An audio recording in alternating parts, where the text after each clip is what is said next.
Hello everybody, welcome to Spark with Inspiration. I thought I'd do some pretty oracle cards as well as some tarot and just see what comes up. I feel like there's a beautiful shift of energy right now where everybody's confidence returning with beautiful affirmations, people being proud of themselves and their achievements, realizing they have the power to change their own story and accepting themselves just as they are. Our mind is our greatest asset. So when we tap in and we say, I am this, I'm doing this, I survived this, we're kind to ourselves. We honor ourselves in the decisions we make. We stop apologizing for being us. We stop giving power away. I was really thinking about this heavily this morning when people come at us and they're like, oh, why is this like this? And why we'll get defensive or explain ourselves. I made a promise to myself, I'm not going to do that. I'm going to pause and assess. Does this even have anything to do with me? Just whatever helps me retain the most calm and objective, peaceful mindset, right? And just not get inveigled in any of this old kind of 3D pattern of energy, displacement, feeling low, getting burnt out, just not allowing that. And by doing that too, we're always a better companion for people within our family too, because we're not carrying this heavy energy.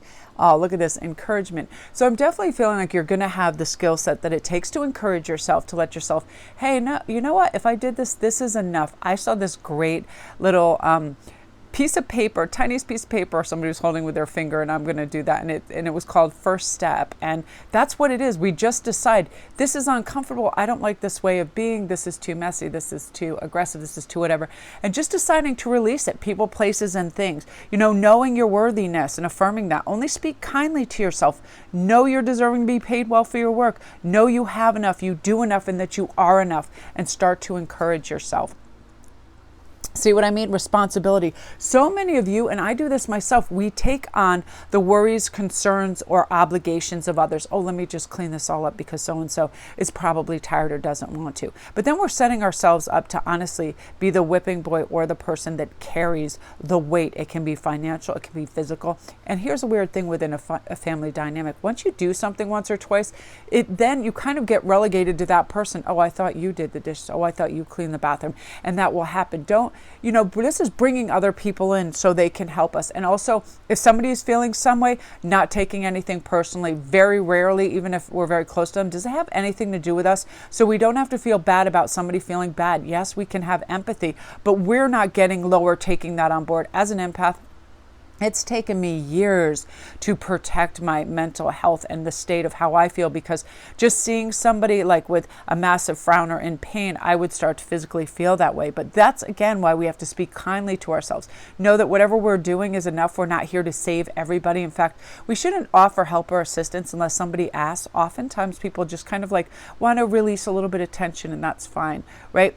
Realize that you give and receive freely. You're a magnet for amazing friendships and enjoying your own company. And by doing that, we're not carrying the energy or the weight of everybody else as well.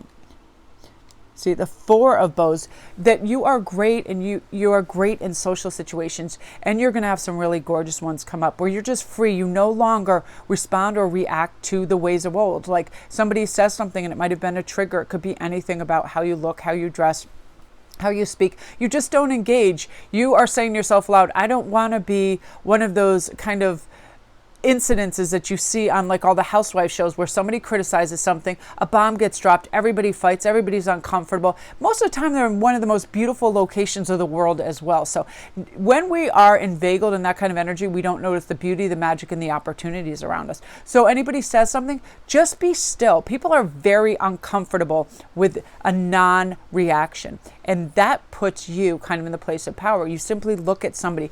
That gives them the time to rethink what they just said and how they said it. Several things might go through their mind: guilt, shame, embarrassment, all of these things. But you simply just give a look. Russell Brand is famous for this, just looking like, did you really say that? But not responding, because once we engage, it's usually on the same level, right? And then it's tit for tat, and then nothing gets done. So a simple act of silence, looking so that person can reassess. And if you feel, the need to say anything, sometimes you can just say, well, that's nice, or whatever. But it doesn't have to be aggressive or passive aggressive or anything. It can just be, I love just silence because I don't feel like any aggression deserves any kind of answer. And, you know, a lot of family meals are coming up and stuff. It's one of those things that we should engage lovingly and kindly with one another. And you're going to have the capacity to do that. It's like your mantra is, I can't be phased. I can't be phased. Yeah, and an announcement might be coming up, an announcement of somebody wanting to go on a trip, do something, visit something. You may have an announcement. And here's the thing about announcements that are unique too. They're never really received how we think they will be, right? Oh, I got this job, I got that. Sometimes it's like you get the kind of regular scripted, oh, that's excellent, that's nice. But we usually do want people to be a little more excited for us or whatever. But I feel like there is an announcement that's going to come up. Again, so we got 10 of arrows. This is also where we got to be careful not to overthink. I think it's interesting all these 10s come up because people do sometimes initiate like the land of concern when a holiday is coming up. I'm going to be with this family. Is it going to be good enough? Are people going to get on? Are they going to be safe? Just let that all go because it's like you're reliving the tension twice before it actually happens, which it rarely ever does.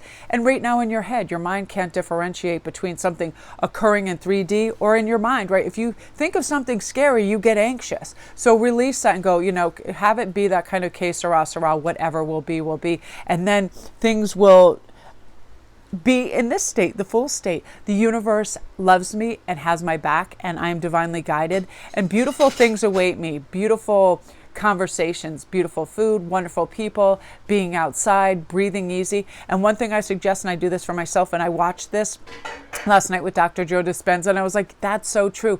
We do have control over one of our organs that people don't even think about, and that is our lungs.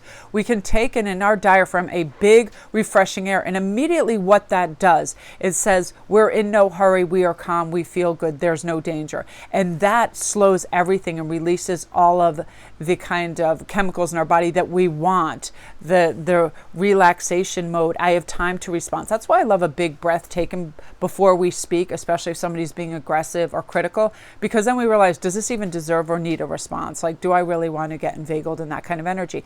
And it'll be very healing. So your overarching energy is just going to be this beautiful Fool card of the universe really does protect, guide, and love all of us. And it wants to see us do well, and it wants us to heal and grow and be kind to each other.